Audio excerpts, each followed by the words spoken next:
برادران ملت اسلامی، السلام علیکم ورحمۃ اللہ وبرکاتہ۔ الحمد للہ الحنان المنان الذي خلق الإنسان وعلمه البيان، والصلاة والسلام على رسوله سيد الإنس والجان وعلى آله وأصحابه ذوي الخير والإحسان، أما بعد فأعوذ بالله من الشيطان الرجيم، بسم الله الرحمن الرحيم۔ إن الله لا يغير ما بقوم حتى يغيروا ما بأنفسهم، وإذا أراد الله بقوم سوءا فلا مرد له، صدق الله مولانا العظيم۔ بارگاہ رسالت مآب صلی اللہ علیہ وسلم میں درود پاک کا ہدیہ پیش کریں۔ اللهم صل على سيدنا محمد معدن الجود والكرم وآله وأصحابه الكرام وابنه الكريم وبارك وسلم صلاة دائمة سرمدا أبدا۔ حالات زمانہ کے اعتبار سے اور ہماری حالتوں کے اعتبار سے ایک بہت ہی عمدہ شعر ہے جو بالکل صادق آتا ہے۔ قوت فکر و عمل پہلے فنا ہوتی ہے، قوت فکر و عمل پہلے فنا ہوتی ہے جب کسی قوم کی شوکت پہ زوال آتا ہے۔ یوں ہی کوئی قوم نہیں مرتی، کسی قوم کے اوپر زوال آتا ہے تو سب سے پہلے اس قوم کے اندر سوچنے سمجھنے کی صلاحیت ختم ہو چکی ہوتی ہے، تب جا کر کے زوال آتا ہے۔ آج اس شعر کو میں پڑھتا ہوں تو محسوس ہوتا ہے کہ ہماری قوم پر یہ شعر صادق آتا ہے۔ قوت فکر اور عمل یہ پہلے رخصت ہو گئی ہے، جس کی وجہ سے یہ زوال آ رہے ہیں۔ لوگ اب حادثوں پر بیٹھ کر کے چرچا کرتے ہیں، حادثہ ہونے سے پہلے جو فکر ہونی چاہیے وہ مفقود ہے۔ گھر جلنے کے بعد پھر میٹنگ کرنے کا مطلب کیا ہے؟ اس سے سیفٹی کے لیے پہلے سے انتظامات ہوں تو اس کو لائق و فائق اور دانش مندی سمجھا جائے گا۔ آج کے وہی حالات ہیں میرے عزیزوں۔ آپ کو پتہ ہے کچھ قومیں ایسی ہیں جو فیوچر پلاننگ کے لیے 100 سال کے بعد کا سوچتی ہیں، جبکہ یہ اسلام کا حصہ تھا۔ نبی کونین صلی اللہ علیہ وسلم نے 1400 سال بعد ہونے والی چیزوں کی پیشین گوئی فرمائی کہ نہیں فرمائی؟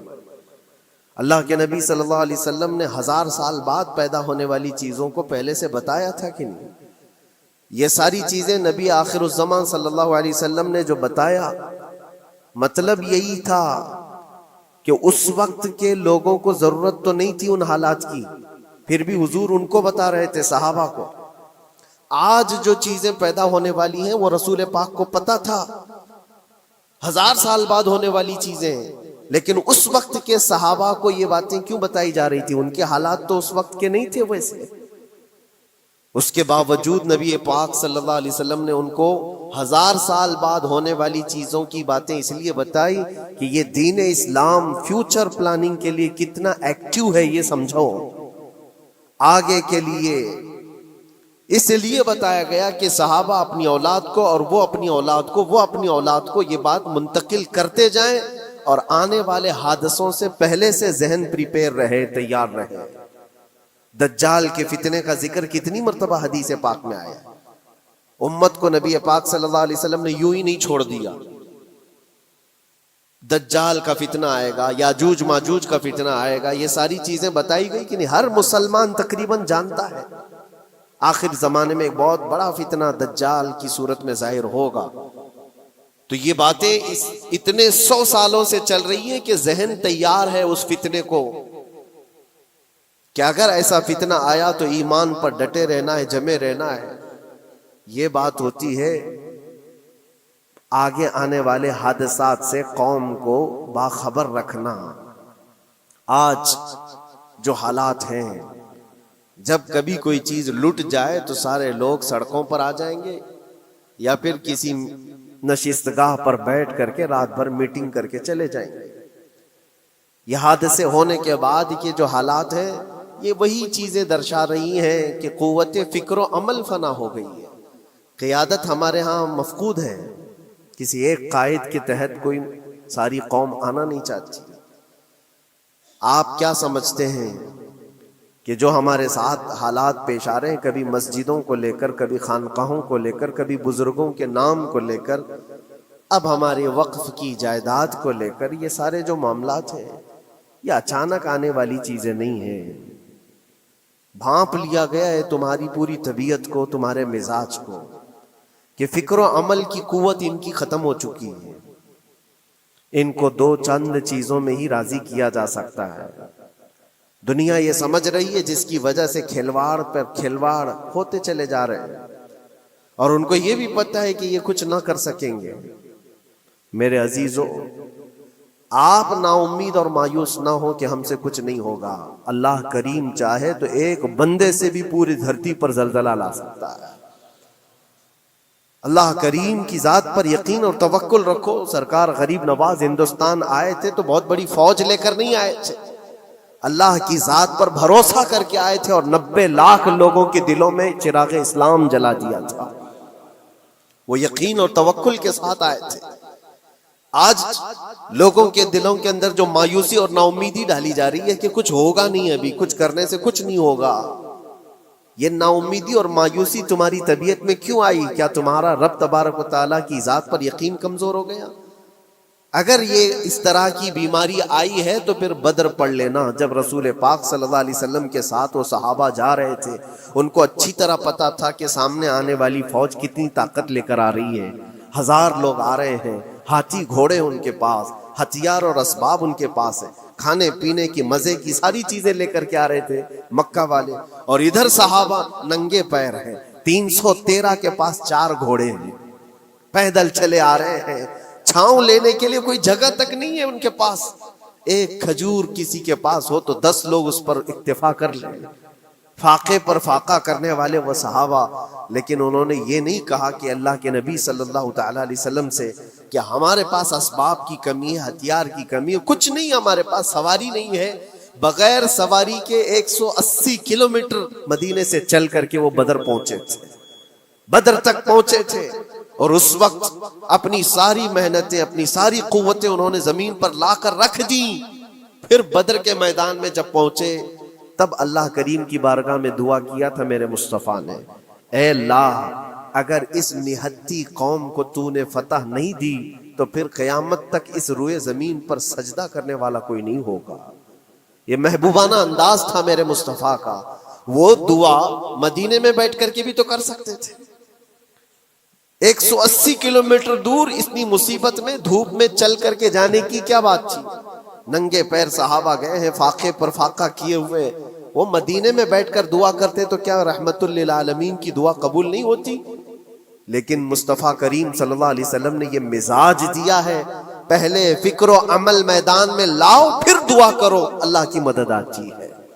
یہاں ہم بیٹھ کر کے یہیں سے دعا کرتے ہیں، کچھ کرنا نہیں ہے، بدلنا نہیں ہے، اور فکر و عمل کو لانا نہیں ہے، تو پھر صرف یہاں بیٹھ کر کے دعا کرنا. یہ تو میرے عزیزوں عورتوں کو اس سے ذمہ داری دی گئی ہے کہ تم میدان عمل میں آ نہیں سکتی، تم اپنے گھروں سے دعا کرو اپنے بھائیوں کے لیے. لیکن یہ کام تو اب سارے مردوں نے بھی لے لیا ہے. بہرحال قوت فکر و عمل پہلے فنا ہو جاتی ہے جب کسی قوم کی شوکت پہ زوال آتا ہے. آج یہ جو سارے معاملات ہم دیکھ رہے ہیں، اس کی ایک خاص وجہ میں آپ کو بتانا چاہتا ہوں. آج سے تقریباً 8-9 سال پہلے میرا ایک بیان بھی ریکارڈ موجود ہے، کافی دنوں تک وہ چلتا رہا. میری اپنی بات نہیں تھی، سراج الامہ امام غزالی رحمت اللہ تعالی علیہ انہوں نے لکھا تھا کہ امت پر اگر ایک ایسا وقت آ جائے جب ان کے سامنے ان کے نبی کو گالیاں دی جا رہی ہیں اور امت کچھ نہ کرے، تو پھر وہ انتظار کرے کہ عنقریب وہ وقت بھی ان کے اوپر آنے والا ہے جب ان کی ماؤں، بیٹیوں اور سب عزتوں کو بازار میں نیلام کیا جائے گا اور یہ کچھ نہیں کر سکیں گے. وہ دن آ جائیں گے. بیسک وجہ وہاں سے شروع ہوئی کہ لوگ اپنے عیش و عشرت میں کچھ کمی نہ کر سکے، بارگاہ مصطفیٰ صلی اللہ علیہ وسلم کی گستاخیاں کھلے عام ہوتی رہیں، اور اس پر ہم لوگ جس طرح کے حالات دیکھتے رہے۔ بہت سارے لوگ تو مجھ کو یہ کہتے تھے، مجھ سے یہ کہتے تھے، کیا ضرورت ہے آپ کو بولنے کی، حالات دیکھ نہیں رہے آپ؟ ظالمو، تم کو اگر کوئی چھوٹی سی ماں کی گالی دے دے تو تم بپھر جاتے ہو اور اس کے اوپر آسمان توڑنے کی بات کرتے ہو، اور ہم اپنے نبی پاک صلی اللہ علیہ وسلم سے کروڑوں ماؤں سے زیادہ محبت کرتے ہیں۔ اس رسول پاک صلی اللہ تعالی علیہ وسلم پر کوئی بھونکتا رہے اور اس کا جواب نہ دو، تم یہ کہتے ہو مصلحت ہے، حالات ایسے ہیں یہ، تو پھر اپنا یہ لباس بدل دینا چاہیے، اپنا نام بدل دینا چاہیے۔ پھر اس دائرہ اسلام میں رہ کر کے مطلب کیا ہے؟ اسی لیے اقبال نے 100 سال پہلے ایک مزاج دیا تھا، ایمان ہے کیا چیز، اسلام ہے کیا چیز؟ تم کیا سمجھتے ہو داڑھی ٹوپی اور جبے کبے کا نام اسلام ہے؟ اسلام کیا ہے؟ اقبال نے کہا تھا کہ بارگاہ مصطفیٰ صلی اللہ تعالی علیہ وسلم کے قدموں تک اپنے آپ کو پہنچا دو، یہی دین ہے، یہی دین ہے۔ گر بہو نہ رسیدی تمام ابو لہبیست، اور اگر تم وہاں تک نہیں پہنچ سکے تو زندگی ابو لہب کی طرح۔ دین یہ ہے، آبرو ماں زنام مصطفیٰ است، ہم سب کی عزت و آبرو حضور کے نام سے جڑی ہوئی ہے، ان کے نام سے جڑی ہوئی ہے ہماری عزت و آبرو، اور تم اس نام کی حفاظت نہیں کر سکو گے تو آگے یہ سب چیزیں آنے والی ہیں جو آ رہی ہیں۔ آج لوگ آج واویلا مچا رہے ہیں، یہ بات یاد رکھنا، شیطان کبھی فجر کی نماز کے لیے اٹھا نہیں سکتا، اور اگر اٹھا رہا ہے تو پھر اس کا کوئی مقصد ہے۔ شیطان اور نماز، آج سختہ ان کے پاس ہے، طاقت ان کے پاس ہے، حکومت ان کے پاس ہے، ڈپارٹمنٹ ان کے پاس ہے، سب کچھ، جوڈیشری، ہر چیز ان کے پاس ہو، وہ کیا کر رہے ہیں اس سے مجھے مطلب نہیں۔ میں آپ سے یہ پوچھنا چاہتا ہوں، مجھے رہزنوں سے غرض نہیں، تیری رہبری کا سوال ہے۔ تم خیر امت ہو، رسول پاک کی امت میں ہو، تمہاری بھومکا جس کو کہا جاتا ہے، تمہاری یہاں پر زندگی کے معاملات یہ بہت زیادہ اہمیت کے حامل ہیں۔ تم کیسے بن سکتے ہو آج؟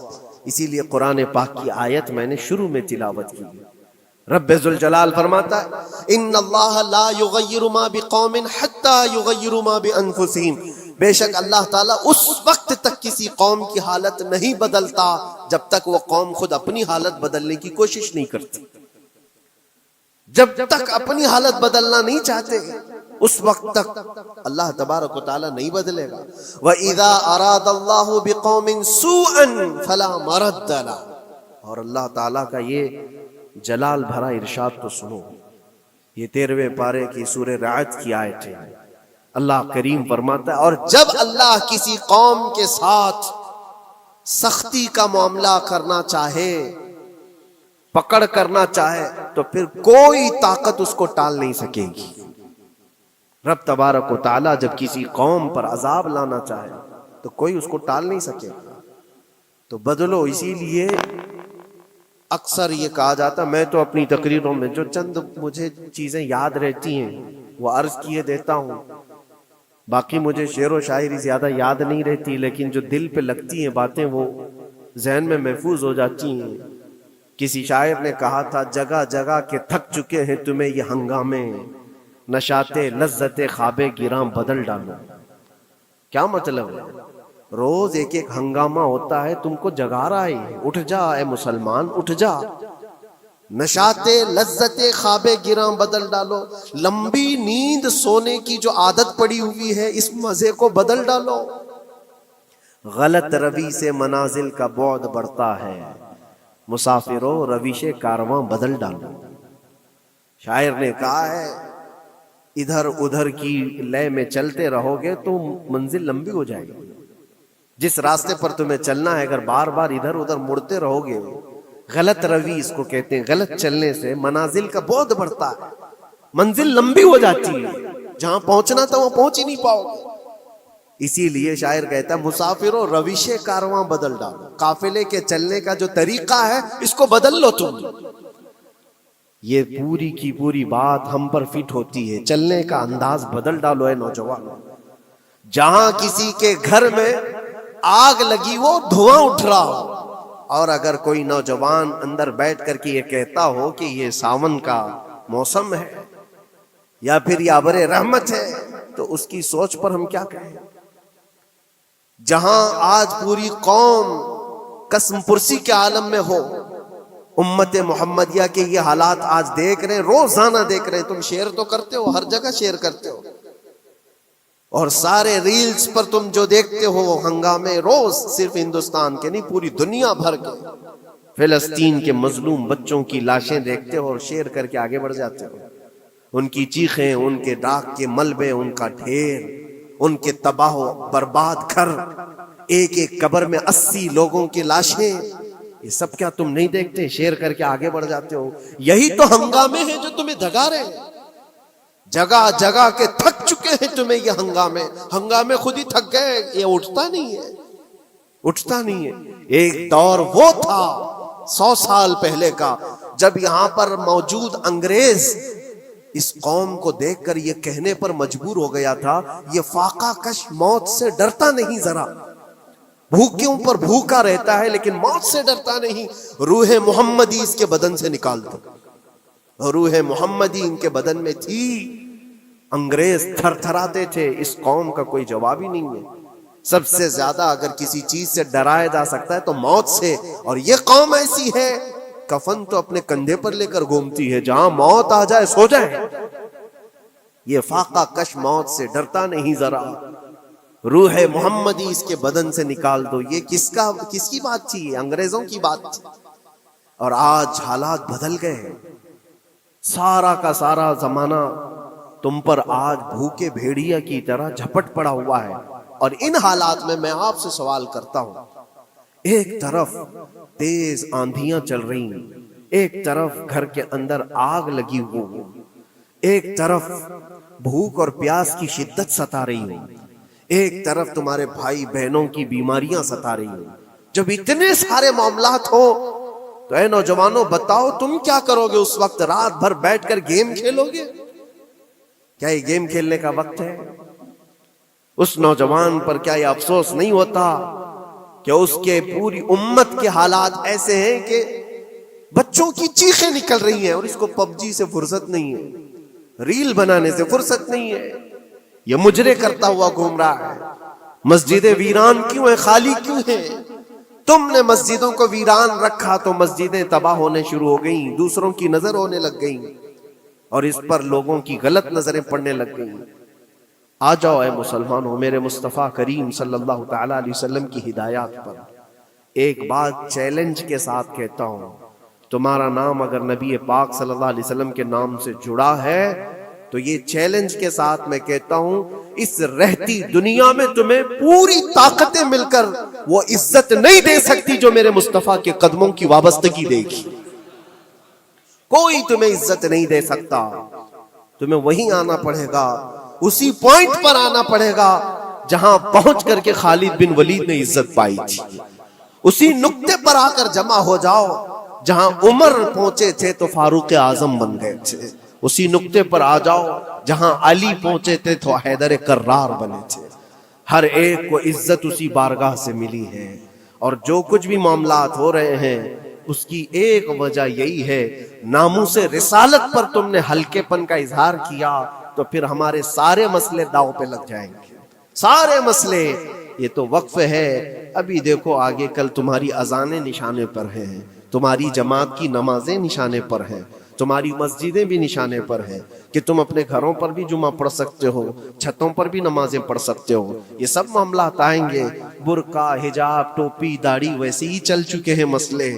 ہر چیز نشانے پر ہے. ارے تمہارے کھانے بھی نشانے پر ہیں، تم کیا کھاؤ گے کیا بچاؤ گے یہ بھی نشانے پر ہے. یہ سارے مسائل صرف اسی بنیاد پر ہے. قوت فکر و عمل پہلے فنا ہوتی ہے جب کسی قوم کی شوکت پہ زوال آتا ہے. اور یہ ایک بات یہ بھی میں بتا دوں، اقبال نے سچ کہا تھا، ان کے جو ہم غلام تھے خلق کے پیشوا رہے، ان سے پھرے جہاں پھرا پھر آئی کمی وقار.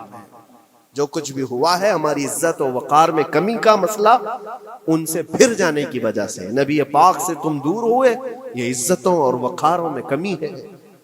عجیب سی بات نہیں ہے، یہ دوگلا پن نہیں ہے۔ میں ان نوجوانوں سے پوچھتا ہوں، نبی پاک صلی اللہ علیہ وسلم سے سچی محبت کا اظہار کرتے ہو، حضور سے اپنی جان سے زیادہ محبت کی بات کرتے ہو، لیکن جب ان کے اخلاق کی بات کی جائے تو تمہیں اخلاق ان کے پسند نہیں ہے؟ حضور پاک کا چہرہ نہیں پسند ہے، حضور پاک کے لباس تمہیں نہیں پسند ہے، تو پھر کون سی محبت کی بات کرتے ہو؟ اللہ کے رسول صلی اللہ تعالی علیہ وسلم سے تم بے انتہا محبت کی بات کرتے ہو، پھر وہ محبت کا تقاضا یہ ہے کہ تمہاری ظاہری زندگی میں بھی تو نظر آئے کچھ۔ محبت کا تقاضا یہ ہے، تم شرما جاتے ہو، دنیا کیا کہے گی مجھے، دنیا کیا کہے گی، دقیانوسی کہے گی، فنڈامنٹل کہے گی، پرانے زمانے کا کہے گی، میں چہرے پر داڑھی رکھ لوں تو لوگ مجھے پتہ نہیں کیا کیا کوسیں گے۔ تم نے دنیا کے لیے اپنے آپ کو بدل لیا، یہ نہیں سوچا کہ یہ وہی دنیا ہے جو 4 دن کے بعد میری دوستی کو لات مارے گی اور 4 دن کے بعد مجھے قبر میں رکھ کر کے منو مٹی پر دبا دے گی، اور مجھے جانا تو ہے، پھر قبر میں منہ دکھانا ہے تو اسی مصطفیٰ کو دکھانا ہے۔ جہاں یہ نہیں پہنچ سکتے وہاں رسول پاک ہوں گے۔ محشر کے میدان میں جہاں کوئی سہارا نہیں ہوگا، اس وقت رسول پاک تمہارا ہاتھ پکڑ رہے ہوں گے اور تم نے ان کا خیال نہیں کیا۔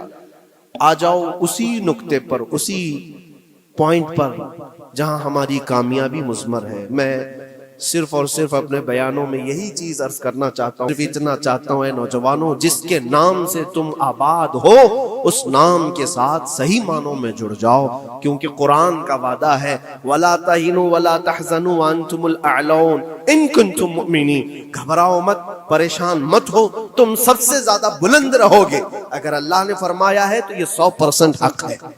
اللہ نے فرمایا ہے تم سب سے زیادہ بلند رہو گے، لیکن آگے رب فرماتا ہے ان کنتم مؤمنین، اگر تم سچے ایمان والے ہو جاؤ۔ اور ایمان کس کو کہتے ہیں؟ لا یؤمن احدکم حتی اکون احب الیہ من والدہ وولدہ والناس اجمعین۔ میرے آقا فرماتے ہیں ایمان اس وقت تک کمپلیٹ نہیں ہوگا جب تک تم اپنے ماں باپ اولاد اور ساری دنیا سے زیادہ مجھ سے محبت نہ کرو۔ یہ ہے، اور اخیر میں یہی کہوں گا، ہر مسئلے کا حل، سارے تمام ایشوز کا خلاصہ، علاج ایک ہی چیز میں ہے کہ محمد سے وفا تمہیں ہے تو ہم تیرے ہیں۔ یہ جہاں چیز ہے کیا، لوح و قلم تیرے ہیں۔ لوگ انتظار میں ہیں، بہت سارے لوگ یہ پوچھتے بھی ہیں ہمیں کیا کرنا چاہیے، ہمیں کیا کرنا چاہیے۔ ظلم پہ ظلم ہوتا جا رہا ہے، ظالم اپنے انجام پر ضرور پہنچیں گے، کیونکہ قرآن میں اللہ کا وعدہ ہے وَسَيَعْلَمُ الَّذِينَ ظَلَمُوا أَيَّ مُنْقَلَبٍ يَنْقَلِبُونَ۔ ان قریب ظالم یہ دیکھ لے گا کہ اللہ اس کو کس پلٹی پر پلٹائے گا، کس کھائی میں گرائے گا، اسے اندازہ بھی نہیں ہوگا، اس کے بنے ہوئے جالوں میں وہ خود پھنسے گا۔ ظالموں کی ایک لمبی تاریخ ہے اور ان کو بھی پڑھنا چاہیے جو آج ظلم کر رہے ہیں، لیکن تمہارا کردار کیا ہو، اس سلسلے میں جو ہمارے بچے یا نوجوان سوال کرتے ہیں کیا کرنا چاہیے۔ پہلے سب سے پہلی چیز میں یہ کہتا ہوں، جتنا کھو چکے، جتنی جا چکے اور جو اب برباد ہوا ہے، اس چیز پر منتھن کرنا، اس چیز پر بیٹھ کر میٹنگ کرنا، اس سے پہلے میں چاہتا ہوں کہ آگے ہونے والے نقصانات سے پہلے اپنے آپ کو بدل لو۔ آگے جو بڑے حادثات آنے والے ہیں، آگے جو بڑی آندھیاں آنے والی ہیں، اس سے پہلے اپنے دروازے ٹھیک کر لو، اپنی زندگیاں سدھار لو۔ جو ہو گیا ابھی، یہ نقصان تو بہت بڑا نقصان ہے امت کا، جو کچھ بھی ہوا ہے، مسجدیں، معبدیں، خانقاہیں، مزارات، اولیاء کی ذات، بزرگوں کے نام، قرآن، اسلام، دین، یہ ساری چیزوں پر جو حملے ہوئے، لیکن آگے چل کر کے تمہارے وجود پر سوال ہوگا، تمہاری نسلوں پر سوال ہوگا، تمہارے علم دین پر سوال، تمہاری محراب پر، تمہارے ممبر پر۔ کل کو دیکھنا یہ آزادی بھی ختم کر لی جائے گی، ممبر سے کوئی کھلے عام بول بھی نہیں سکے گا۔ یہ آج جو ہم بیان کر رہے ہیں، آگے چل کر کے دیکھنا یہ آوازیں بھی بند کر دی جائیں گی کہ کھلے عام کوئی مولوی بول نہ سکے، جو ہم چاہیں وہی بولے۔ میرے عزیزوں، اس وقت کے ان حادثوں سے بچنے کے لیے میں کہتا ہوں ابھی اپنے آپ کو بدل لو، مسافروں روش کارواں بدل ڈالو۔ اٹھو وگرنہ حشر نہ ہوگا پھر کبھی، دوڑو کہ زمانہ چال اپنی چل گیا۔ اللہ کریم ہم سب کی قوت فکر و عمل پھر سے عطا فرمائے۔ رب تبارک و تعالی ہمیں اتحاد و اتفاق نصیب فرمائے۔ رب تبارک و تعالی دامن مصطفیٰ میں سارے مسلمانوں کو جمع ہونے کی توفیق عطا فرمائے۔ گنبد خضرا کی چھاؤں میں مولا ہمیں عزت و وقار عطا فرمائے۔ رب تبارک و تعالی ظالموں کو جلد ان کے ٹھکانے پر پہنچا دے۔ اے کریم خدا ارحم الراحمین، مولا ہمارے شعائر اسلام کے ساتھ جو کچھ بھی ہو رہا ہے، غیب سے تو مولا مدد کے اسباب پیدا فرما دے۔